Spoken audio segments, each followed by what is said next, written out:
En el año 1936 existía una amenaza del orden social y la subversión de las clases sociales se percibía con mayor intensidad en España.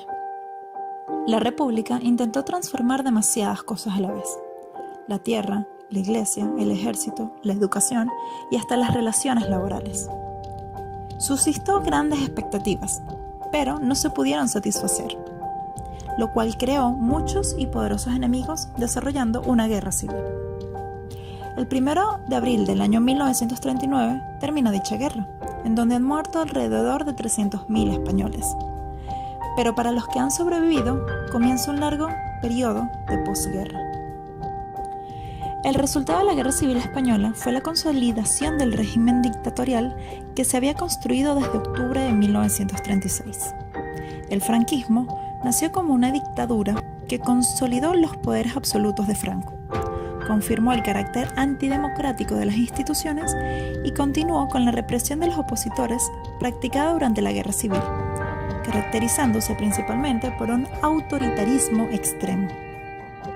El régimen surgido de la Guerra Civil instauró una censura férrea, con la arbitrariedad como norma, una censura cuyo rigor llegó al ridículo, ya que fue aplicada por unos funcionarios fanáticos predispuestos al exceso tanto a la represión como a la adulación al dictador. El cine se convertiría en un instrumento para difundir la ideología oficial y a su vez controlar las ideas y pensamientos que se salieran de la norma mediante el uso de la censura. Las consecuencias derivadas de la guerra civil y el triunfo de Franco se dejaron notar en el aspecto cultural de la posguerra. Hasta finales de los años 40 se notó una enorme pérdida en la generación de autores e intelectuales, lo cual supuso una verdadera amputación cultural para nuestro país. Por ejemplo, la película maravillosa de Casablanca, en donde cuando actúa Humphrey Bogart cortan el trocito donde dice que él había apoyado a los republicanos en España. El cine necesitó tiempo para tener cierta libertad de movimiento, ya que este era un medio de comunicación muy influyente, mucho más que la literatura y el teatro. A comienzos del régimen, predominaron las películas de carácter patriótico. Un caso muy anecdótico al respecto es la película conocida por todo el gran público, que era Raza. Raza es una película puntera, ¿no? Durante el franquismo era como la manifestación de lo que hay que hacer, cómo tiene que ser el espíritu del buen español, etc. Y después se descubrió que el autor realmente de la película era Franco, aunque lo vendió como un seudónimo. En 1938 se crea la censura y poco después el Nodo, que será conocido como el portavoz oficial de la propaganda cinematográfica del Estado. El Nodo, cuyo principio ronda el año 1942, se creó con el fin de mantener, con impulso propio y directriz adecuada, la información cinematográfica nacional. Se proyectaba en los cines españoles, previo a cada película, obligatoriamente hasta enero de 1976, pero sobrevivió hasta 1981, aunque ya con un carácter voluntario. El Nodo se convierte casi en, aparte de que era obligatorio en el cine, era casi una biografía del caudillo. Era rarísimo que no apareciera una escena del caudillo pues pescando o inaugurando una exposición, etc. La cinematografía censurada no se limitó a la producción nacional, sino a fotogramas, actitudes y códigos morales de otras producciones extranjeras que el régimen pudiera encontrar dudosas o peligrosas ideológicamente. Algunos directores del cine español para esta época eran Serrano de Osma, Juan de Orduña y Florian Rey, o mejor conocido como Antonio Martínez del Castillo. La radio era el gran medio de comunicación de masas que conectaba con todas las capas de la población, dado que no requería una alfabetización. Nacida con la inauguración de EAJ1 Radio Barcelona el 14 de noviembre de 1924, la radiodifusión ya estaba consolidada en España cuando el general Franco promovió el alzamiento del ejército contra la República constituida.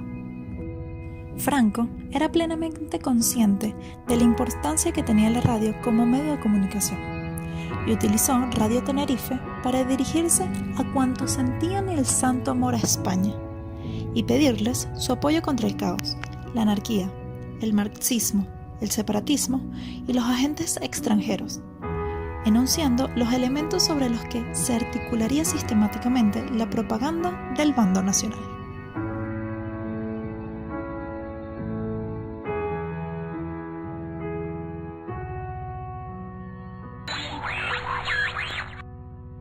Hoy, sin embargo, tengo que preveniros de un peligro. Con la facilidad de los medios de comunicación, el poder de las ondas, el cine y la televisión, se han dilatado las ventanas de nuestra fortaleza. El libertinaje de las ondas y de la letra impresa vuela por los espacios, y los aires de fuera penetran por nuestras ventanas, viciando la pureza de nuestro ambiente. El veneno del materialismo y de la insatisfacción quieren asomarse a los umbrales de nuestros hogares, precisamente cuando los peligros que al mundo acechan son mayores que nunca. Como consecuencia, un rasgo particular de la radiodifusión en esta época era la gran cantidad de información que existía, pero lo poco que realmente se exponía al público, debido a la censura implementada por el régimen. Podemos determinar que las funciones de la radio básicamente eran entretener y adoctrinar, y algunas eran obligadas a conectar 3 veces al día con la emisora pública Radio Nacional de España, para la transmisión de información obligatoria.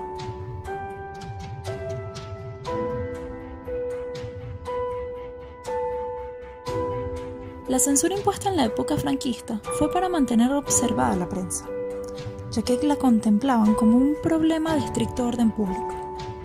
El Frente Popular y, sobre todo, la Guerra Civil destruyeron la escasa independencia que aún conservaba el periodismo en aquella época. La realidad estructural de la prensa diaria en España sufrió un gran retroceso bajo el franquismo, acentuándose muchas de las debilidades y deficiencias tradicionales. Quizás la prensa fue el ámbito más afectado de todos. Se obligaba a escribir solamente determinados temas, manipulando la verdad o simplemente omitiéndola. Todo lo que se escribía y se iba a publicar pasaba antes por las manos de un censor, encargado de tachar y suprimir temas o cuestiones que no parecían adecuadas para el régimen. Con la llegada de Franco al poder, muchos periodistas fueron represados, acusados de haber ayudado en la República. Por ejemplo, a Ricardo Ruiz Ferri, director de El Imparcial y El Sol, fue vetado y juzgado, supuestamente, por ayudar a la República. También fue inhabilitados Luis Zulueta y Escalona, redactor de El Sol, Lectura, Revista de Occidente, El Liberal, Luz, entre otros. La definición de periodistas durante el régimen se basaba en una persona que debía decir supuestamente la verdad, pero respetando siempre al Estado por encima de todo. Aquellos que incumplieran las normas de la censura corrían con el riesgo de que se les cerraran los negocios y además pagar una multa sumamente caro, o, en un caso peor, ser juzgados. Solo unos pocos se atreverían a desafiar el régimen exponiendo su opinión y contando la verdad. La finalidad de la prensa será la educación de los españoles, el adoctrinamiento de valores y la transmisión de una supuesta cultura. Se busca un pueblo obediente y creyente. El discurso político y periodístico comenzaba siempre anhelando la paz universal y, sobre todo, anhelando a España.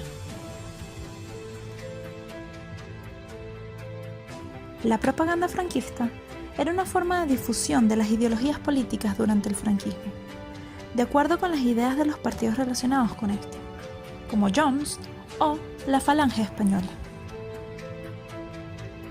Este modelo propagandístico se puede encontrar en Italia con el fascismo y en Alemania con el nazismo. Las autoridades franquistas prohibieron todos los periódicos liberales, republicanos y de izquierdas. Sus bienes fueron incautados por el Estado. La libertad de expresión desapareció pues todos los periódicos quedaron sometidos a una censura previa establecida en la ley de prensa.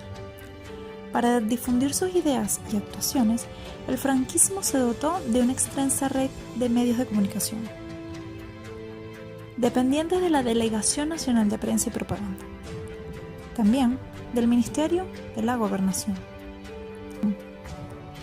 El control del sistema educativo conseguiría un control total de la población, ya que todo lo aprendido en cada uno de los niveles educativos se va incorporando a nuestro esquema mental y se va construyendo la personalidad y la forma de comprender el mundo ante los demás. Pero la educación no solo se observaba en las escuelas en la época franquista. La familia, la sociedad y hasta los medios de comunicación juegan un papel importante. El animal se adoctrina, se domestica, pero el ser humano se educa y así se va creando su propia estructura mental y personalidad. Porque en general en todos los colegios, pues nada más pasar la puerta, nada más, no hacía falta darse un paseo, nada más entrar, lo primero que hacíamos era formar, y éramos chiquititos, yo recuerdo con 4 o 5 años, formar, ponernos todos alineados y cantar el Cara al Sol. Uno de los elementos más característicos de la educación franquista fue la educación diferenciada, es decir, un sistema educativo donde los niños estaban separados por razón de sexo. Durante esta época, el Ministerio de Educación recaía sobre Pedro Sáenz Rodríguez, quien prohibió la educación acerca de lenguas extranjeras y, sobre todo, inculcaban el racismo y apoyaban totalmente el nacionalismo. La educación estuvo influenciada en gran medida por la Iglesia Católica y por la sección femenina, donde se transmitía una ideología tradicional en donde la mujer era inferior al hombre en todos sus aspectos. El adoctrinamiento para las mujeres en esta época era tan fuerte que las mujeres no eran conscientes de cómo se les adoctrinaba. Desde lo más temprano de la infancia, de forma indirecta y oculta, se valoraban las cualidades de mujer como amas de casa, esposas y madres, pero no se les reconocía como trabajadoras e independientes, ya que no deberían esperar ni aspirar a más, ya que la combinación y el deseo de trabajar era solo para los hombres. Para reforzar estas desigualdades en la época, se apoyaban en textos escolares donde se transmitían una cultura y una visión del mundo donde las ideas ya estaban establecidas, como ocurre, por ejemplo, en la enciclopedia Álvarez. Isabel la Católica, Leo, de carácter enérgico y justo, fue causa principal de los acontecimientos de su reinado. Conquista Granada, descubre América, somete a la nobleza y crea la Santa Hermandad y la Santa Inquisición.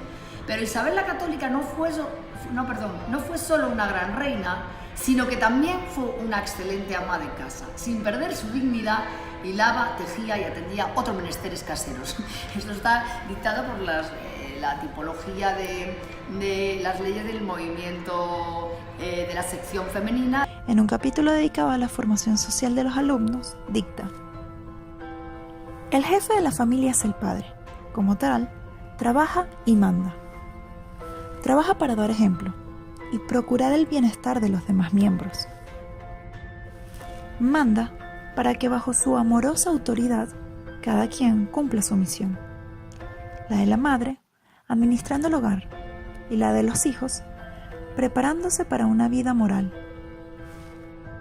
La educación que se buscaba durante el franquismo era católica y patriótica, y como se estableció en la ley del 17 de julio de 1945, se afirmaba que, por ejemplo, para las mujeres, la educación primaria femenina prepara especialmente para la vida del hogar, artesanía e industria doméstica.